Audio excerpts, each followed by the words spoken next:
Hi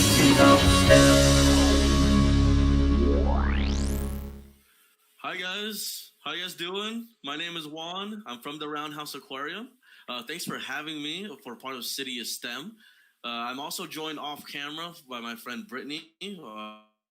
Also so any of the questions that you guys send in through this time, she'll read off to me. But what we're doing here for City of STEM is I'm going to show you guys a tour of the Roundhouse Aquarium located at the end of the Manhattan Beach Pier. We are one of the coastal aquariums. We're friends with some of the aquariums that you might already have seen or heard of. But what we're going to do is just take you a quick tour of the facility, and I'm going to start off with my most favorite animal, the octopus. Well, I'll tell you once more I get a little bit closer. This is Octavia.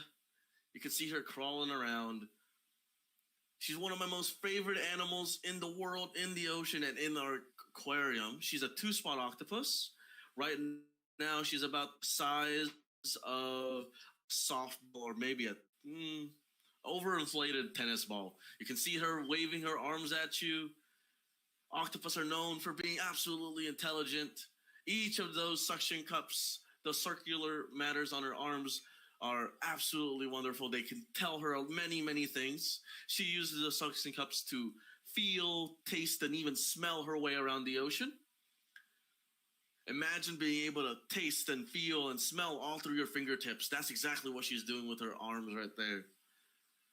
Now, Octavia is a very special animal in here because octopus are known for having 3 hearts, 9 brains, and they use that to get an upper hand in the ocean.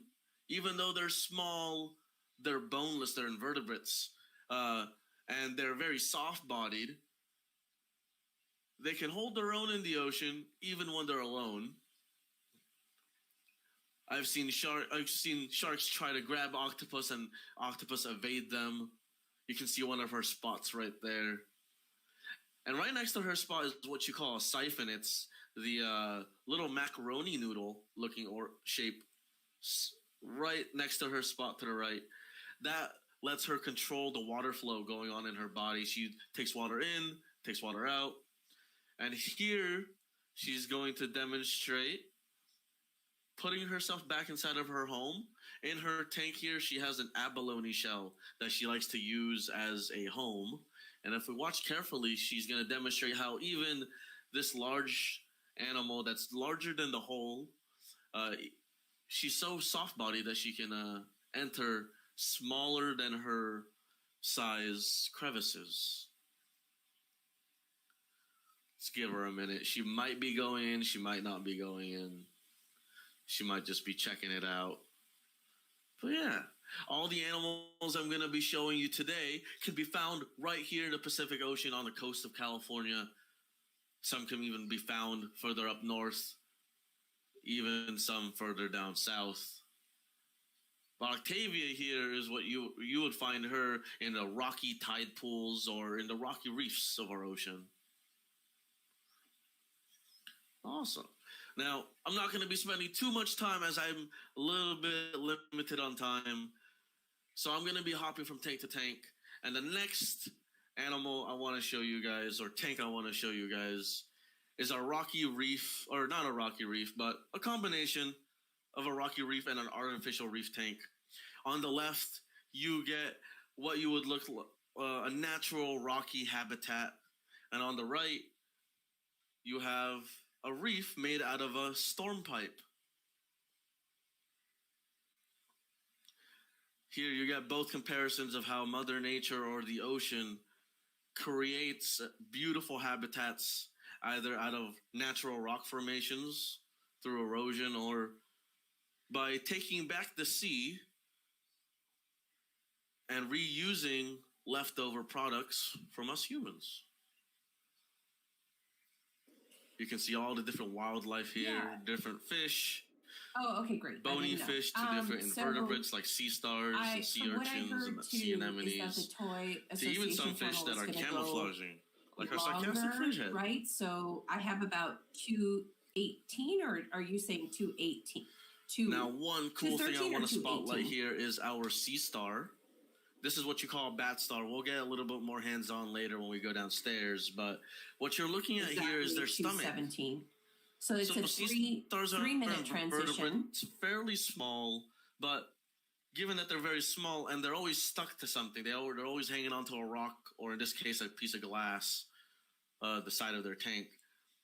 They don't really have much space on their body to put food in their body, unlike us. We put food in our mouth, chew with our teeth, and then swallow, bringing our food and liquids further into our body. Sea stars here, what they do is they open up their food with their arms, they take their stomachs, and they'll wrap their stomachs around their food. They can externally digest their food. So if this was eating, let's say, a piece of fish or a snail or a mussel clam, they will take that solid food and turn it into a smoothie-like. So they will just bring in their food, digest it, and then bring their stomach in when they're done. So this is a really cool sight to see.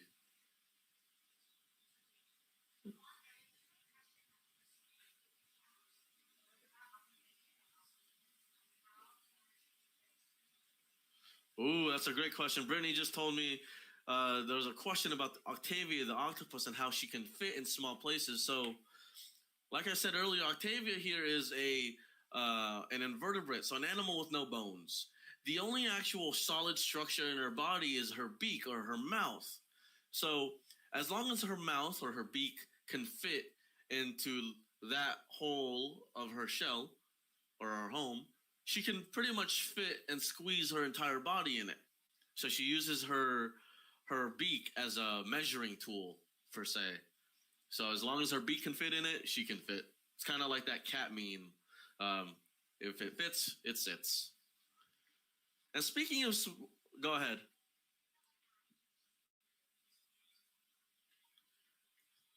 Brittany, I'm having a little trouble hearing you on my end because you're not coming through. You might have to come towards me. But as Brittany's fixing her end, I am going to show you guys some baby jellies here. These are known as moon jellies. These, in this stage of life, are about the size of your thumbnail, maybe even larger. But what I love about jellies in general is that they go through a life cycle just similar to our monarch butterflies or some of our butterflies, where the sea jelly you're used to, its life cycle stage is already at a medusa, so that's its full grown stage. And when they're ready to reproduce, they release something called a larva. And that'll float around the ocean until it finds a place to cement itself or attach.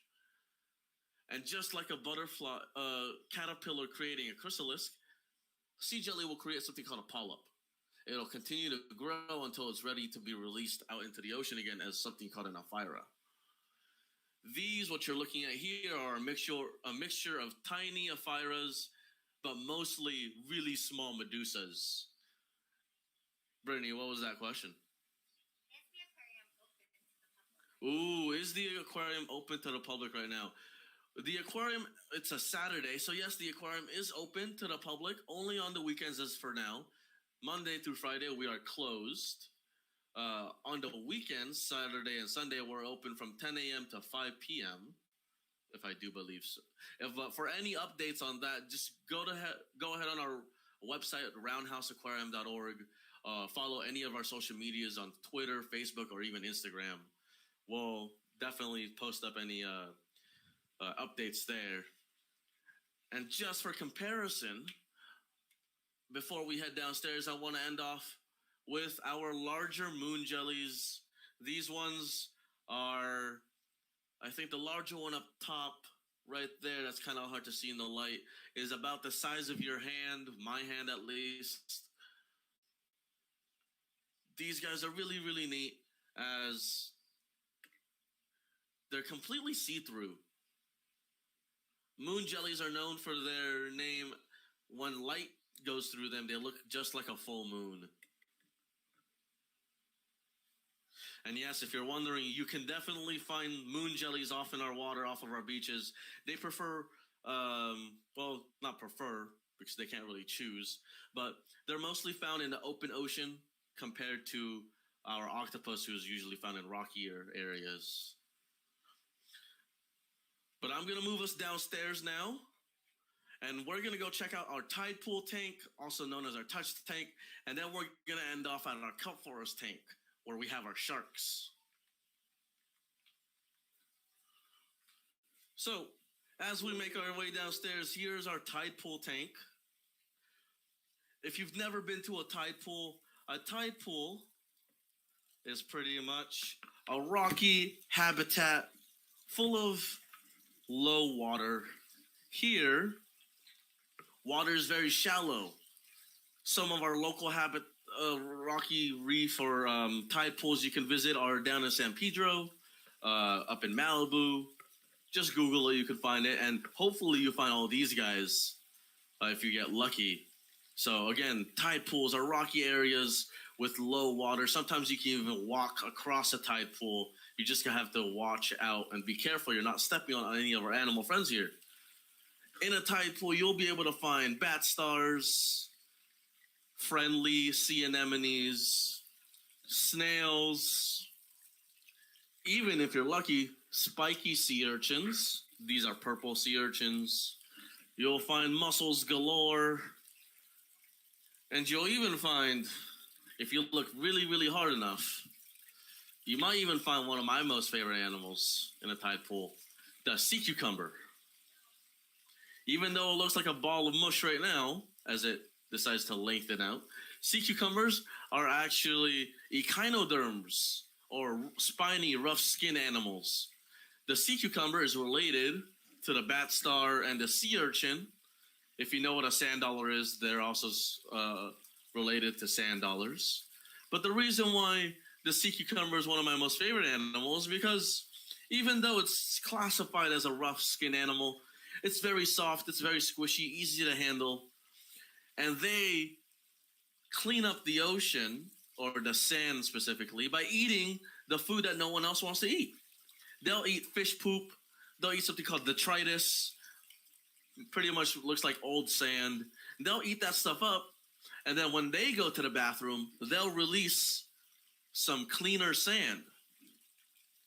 So they like to recycle and clean up our sand for us. So if you ever go relax on a clean sandy beach, you should thank sea cucumbers for keeping it clean for us.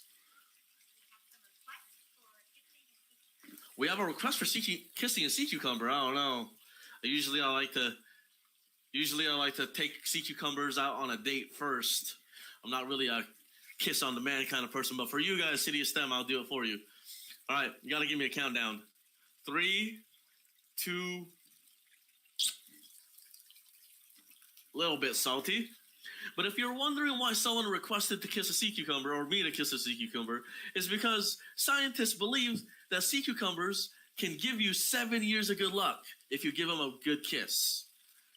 It's all tying in with, because they're constantly cleaning up our sand for us. It's just a little bit of a thank you, per se. But yeah.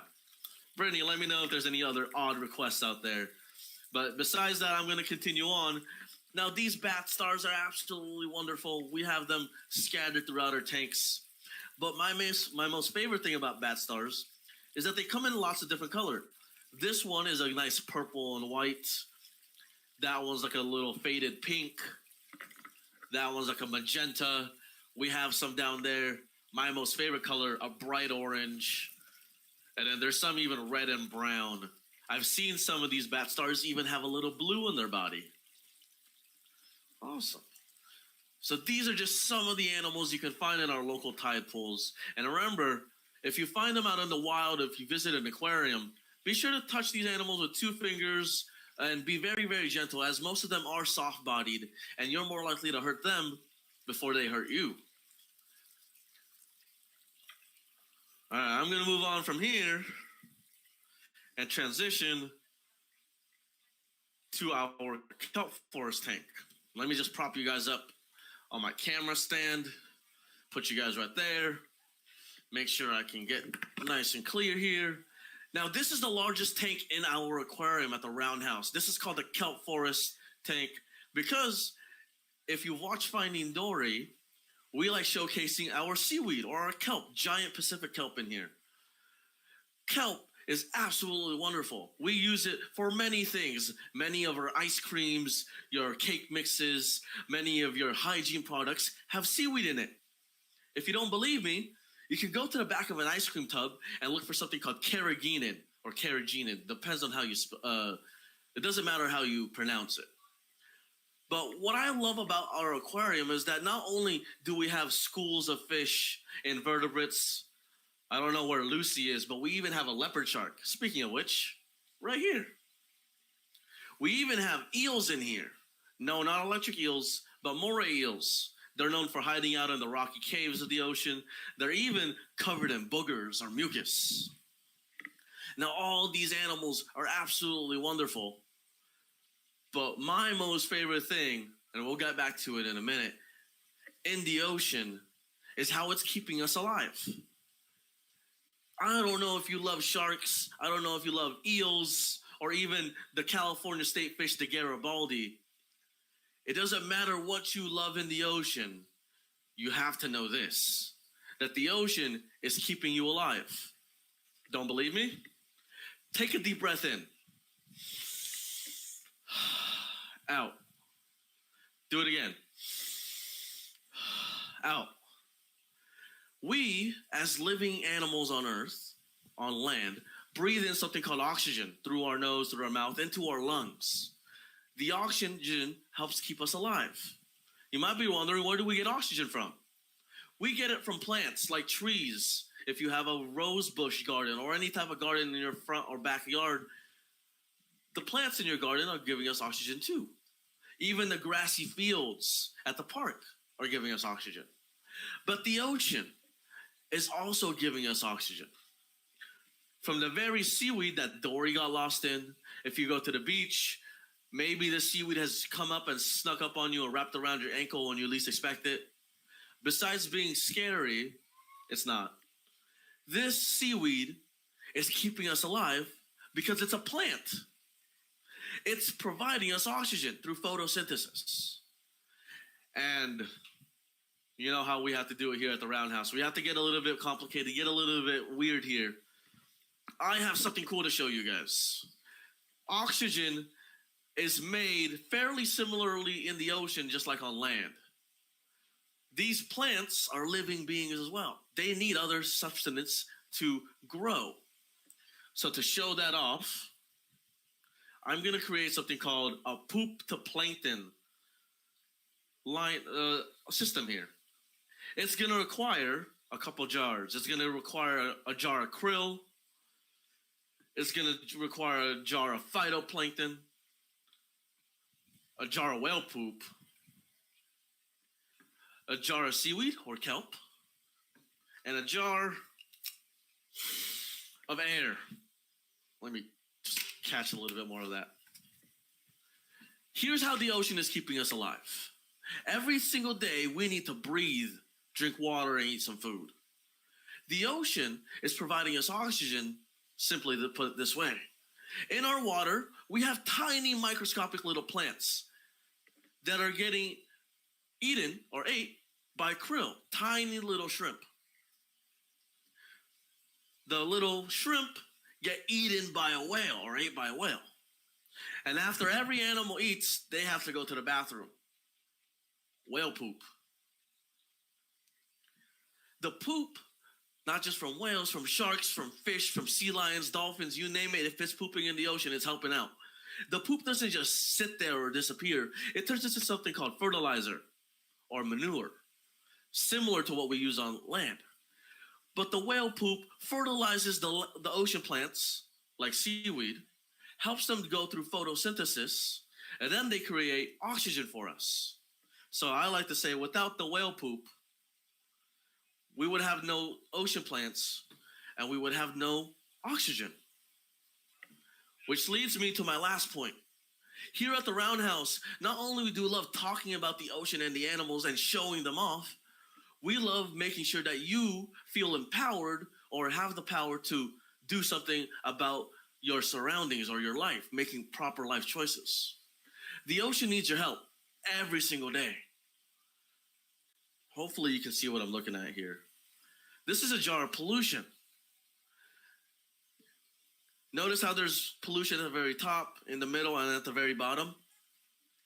This very pollution that we produce and leave on the floor that gets washed into the ocean, it can very much so harm the quality of the whale poop, harm the life of the whale, the krill, and even our ocean plants. And if you've guessed it, that pollution can even change the way our air is circulating through our bodies. So it doesn't matter if you love Lucy, the leopard shark, our eels, or our fish, or our typhoon animals, or the octopus. You have to remember that the ocean is very, very vital in your life. And if we keep dirtying it up, there won't be much to keep us around. So be sure not only to love and research more about the animals, but to do your part and pick up as much trash as you can. I think Brittany's giving me a cue that we have some questions. Sal's daughter watches Rainbow Rangers, and she likes watching them save animals because she likes to save animals too. She wants to know if you like saving animals as well. Oh, I love that question. Brittany just asked or mentioned that someone's daughter loves watching, what was it called? Rescue Rangers?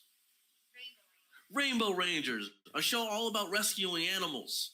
And they asked, do I love rescuing animals? I absolutely do. This is where I started. I started off with a fascination or a love for animals. I wanted to learn more. And of course, as I started learning more, I started getting out there, exploring, getting my hands and my feet a little bit dirty and a little bit wet. And I've saved a couple animals of my own, from dogs and cats stuck in a tree to animals in the ocean stuck in trash. So I love that question. Do we have any more?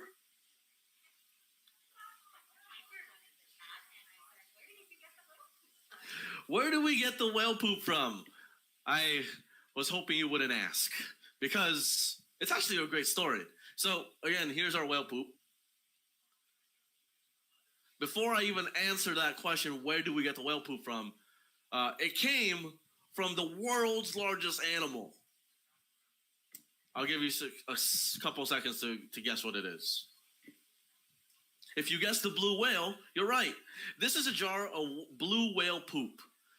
And the answer isn't that intricate at all. Me and a couple friends of mine, we went out whale watching on a boat. We went off about 10 miles off of Point Vicente, if you know where that is. We were looking for blue whales. And oh man, did we find so many blue whales. They were spraying their blow everywhere.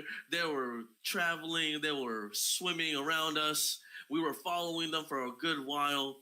But eventually, one of the blue whales decided to leave us a little gift. Poop.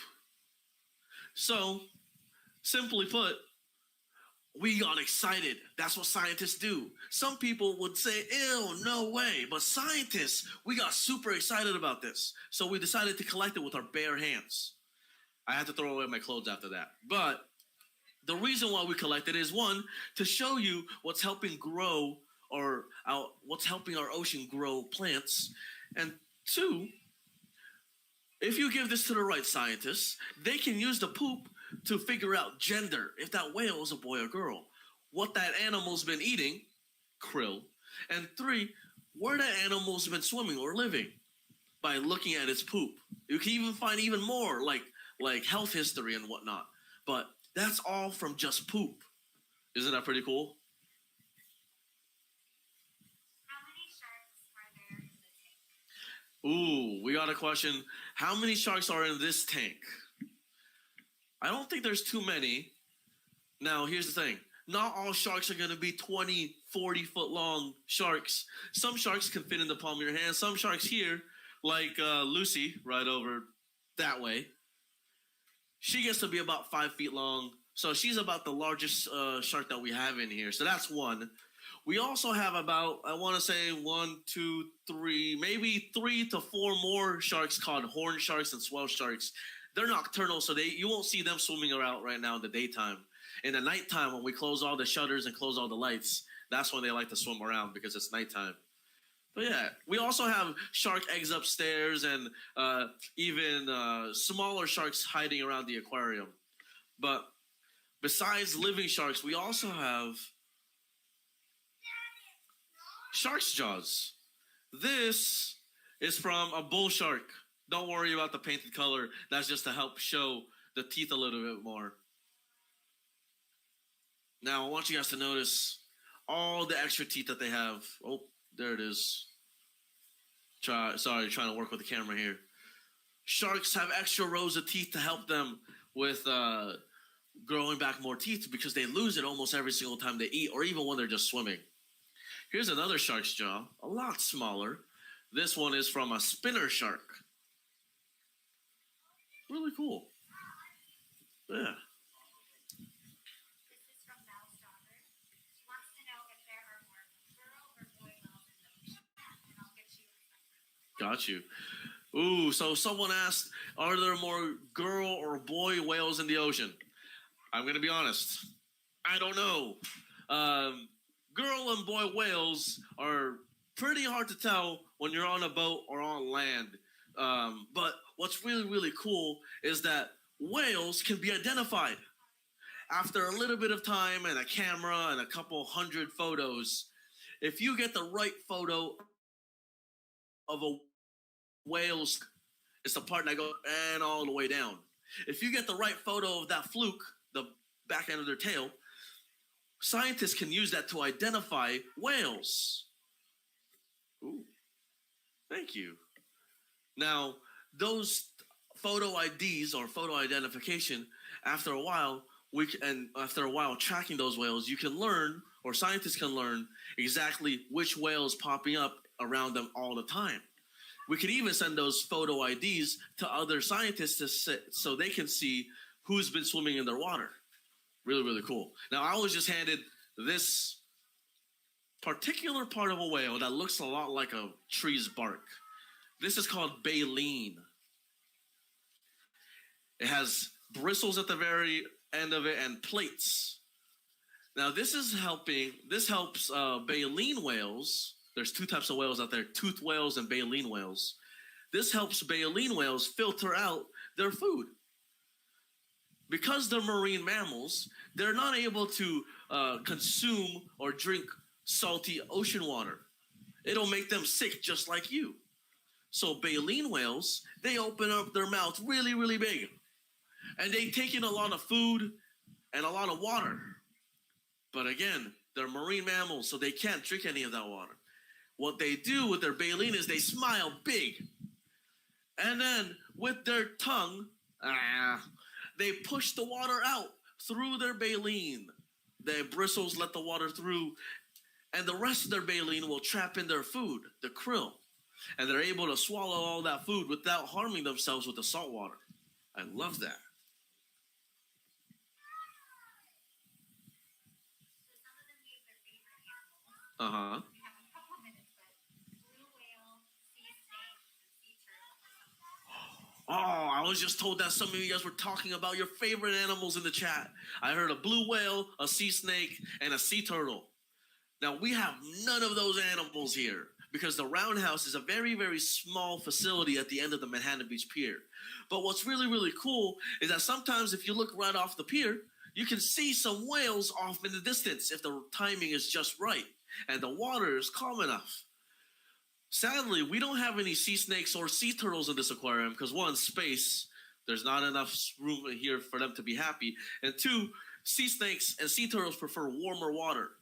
Has anybody ever gone out to the ocean right off of our beaches? If you have, you notice that the water is mostly cold throughout all the year. Maybe a little bit warmer in the summertime.